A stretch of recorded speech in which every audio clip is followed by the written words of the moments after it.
აი ეს რეალობაა გარეთ. ახლა რა ხდება შიგნით ქვეყანაში?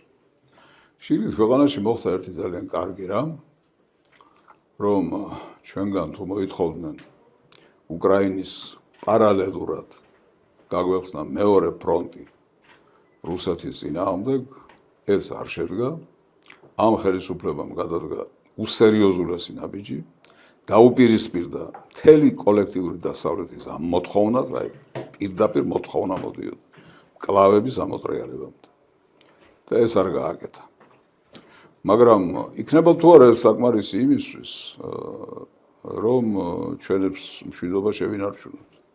კარგია მშვიდობის გადარჩენა რაღაც ეტაპზე, მაგრამ თუ ის ხანგრძლივ პერიოდში არ გაგრძელდა, მაშინ აზრს კარგავს ეს ძალისხმევა. ახლა გარკვეული ცალკეული ნაბიჯები, რომელიც იდგმება ჩვენი ხელისუფლების მხრიდან, მე რაღაც ამოვარდნილი და წინააღმდეგობაში მოსული მგონია იმასთან, რასაც მშვიდობის გადარჩენა და შენარჩუნება ერქვა. ხედველობაში მაქვს რამდენიმე პროექტი, რომელსაც აი ბოლო პერიოდში ესენი მიუერთდნენ, ეს არის ბავშვების საკითხთან დაკავშირებული თემა უკრაინისა.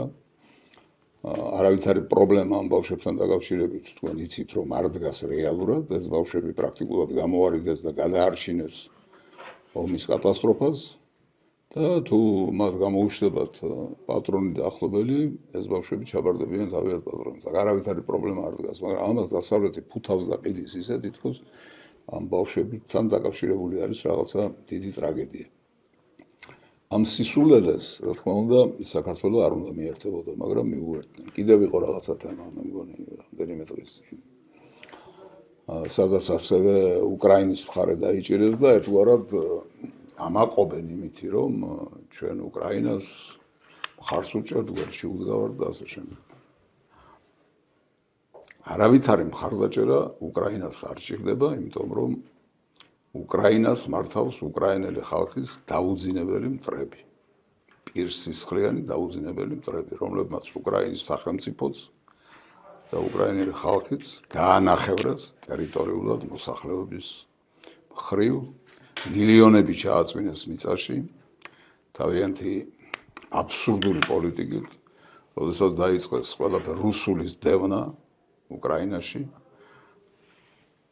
რუსი ეროვნების მოსახლეობის დევნა და გენოციდი, განსაკუთრებით დონბასის ტერიტორიაზე და ასე შემდეგ. ეს ყველაფერი დამთავრდა იმით, რომ განთავისუფლდა ეს ტერიტორიები და როგორც უკვე ვთქვი, ამერიკის შეერთებული შტატებიც ამას მხარს უჭერს. ანუ ახლა ჩვენ გვაქვს რაღაც უცნაური ვითარება. 35 წელიწადი თითქოს არჩევანის წინაშე ვიდექით. დასავლეთი თუ რუსეთი. ამ არჩევანის წინაშე რეალურად არ ვიდექით, იმიტომ რომ ყველა ხელისუფალი გამსახურდიადან დაწყებული და დღევანდელი დამთავრებული იყო პროდასავლური ორიენტაციის.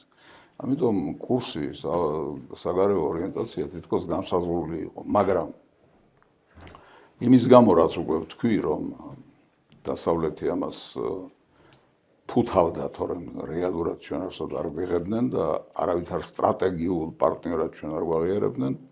ამიტომ ხალხის ცნობიერებაში, ხალხის ინტუიციაში მუდმივად ცოცხლობდა ეს მეორე მიმართულება, რომელსაც რუსეთი ერქვა და არჩევანი რაღაცნაირად გასაკეთებელი იყო. ეს ჩვენი ისტორიული მდგომარეობაა. მე-18 საუკუნეშიც ანალოგიური მდგომარეობა იყო, როდესაც მეფე ერეკლეს წინაშე იდგა ეს საკითხი და მან იგრძნო, რა თქმა უნდა, ამ არჩევანის ფილოსოფიის ისტორია და სწორი ნაბიჯი გადადგა. მან იმ ნაბიჯით იხსნა საქართველოს როგორც ფიზიკური, ასევე სულიერი კატასტროფისგან. ამის შემდეგ ჩვენ კიდევ ვიდექით არჩევანის წინაშე, ეს იყო მე-20 საუკუნის 20-იანი წლები, როდესაც მენშევიკური მთავრობა დასავლეთის წინაშე გაწვა და პრაქტიკულად დასავლეთის აბსოლუტურად არაკეთილმოსურნე განწყობილებების დანერგვას და შემოტანას უწყობდა ხელს. ეს არის განძი პარია მენშევიკები. რომლებმაც ისტორიაში თავი დაიმკვიდრეს იმით, რომ საქართველოში თუ რამე იყო მოსაპარავი და გასაძარცვი, ყველაფერს დაავლეს ხელი, ჩაყარეს ყუთებში, გაიტაცეს და მარსელის ბანკში ჩააბარეს, ეს არისო ემიგრაციაში მყოფი მთავრობის საკუთრება. ის კი არ უთქვიათ, რომ ეს საქართველოს ეროვნული განძი და სიწმინდეა. საქართველოს ემიგრაციაში მყოფი მთავრობის საკუთრება არის. აი მაშინაც იდგა არჩევანი. პირველი არჩევანი გადაწყვიტა ერეკლემ, მეორე არჩევანი გადაწყვიტა სტალინმა. ორივე შემთხვევაში არჩევანი გაკეთდა რუსეთის სასარგებლოდ. პირველი რუსეთი, რა თქმა უნდა, იყო რუსეთის იმპერია. მეორე რუსეთი იყო თვისებრივად განსხვავებული მოვლენა, ეს იყო უკვე სოციალისტური რუსეთი. მაგრამ ასე იყო თუ ისე იყო, არჩევანი ორივე შემთხვევაში გაკეთდა ამ მიმართულებით.